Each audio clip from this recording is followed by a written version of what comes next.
It was up, lightboltjoe here. Today we are going to discuss the brand new 2020 Netflix original film, The Old Guard. This is based off of the graphic novel book series starring Charlize Theron. I forget his name. Marwan Kenzari.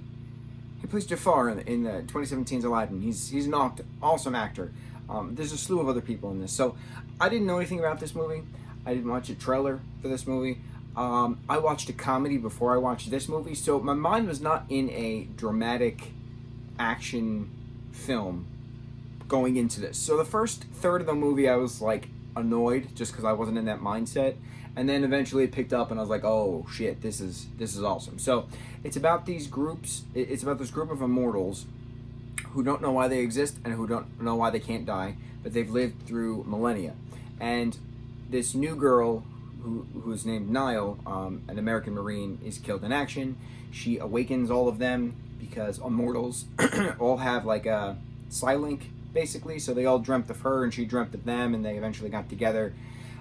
Andy is the main boss of the immortals. There's 5 of them. So Charlize Theron plays the character of Andromache, something like that, Andy. So she's thousands of years old.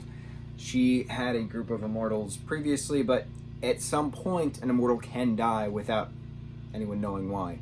Her and her immortal chum, if you will, Queenie, were tried as witches in Europe, and Queenie was put in a metal box and thrown in the ocean. She drowns constantly because she drowns, dies, awakens, drowns, dies, awakens, drowns, dies, awakens.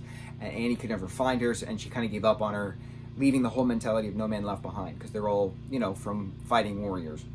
Marwan plays this character of Joe, and Joe and Nikki are in love, and it's really cool seeing a badass gay couple just destroy everyone, you know, who needs to be destroyed. And they talk about millennia of soulmate, kind of. There's a little speech in the van. I thought it was adorable, but it shows that warrior mentality. You know, you will defend the person you love more than, you know, just someone you met, kind of a thing. I like that.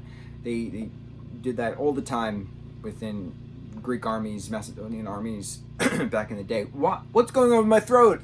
I don't know. So what's neat about this plot point, and again, I didn't know anything about this movie, was it was a fight against Big Pharma, because there's this guy who runs Merrick Pharmaceuticals, Mr. Merrick.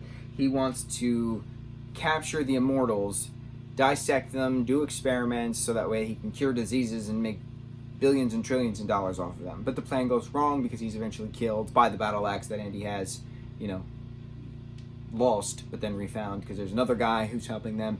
It was interesting. It was a very interesting plot. Again, I wish I had the mindset of dramatic action film going into it, but now that I watched it, it was awesome. I really hope there's a sequel, because the little epilogue twist of Queenie coming back, cool. It's going to be a good revenge story.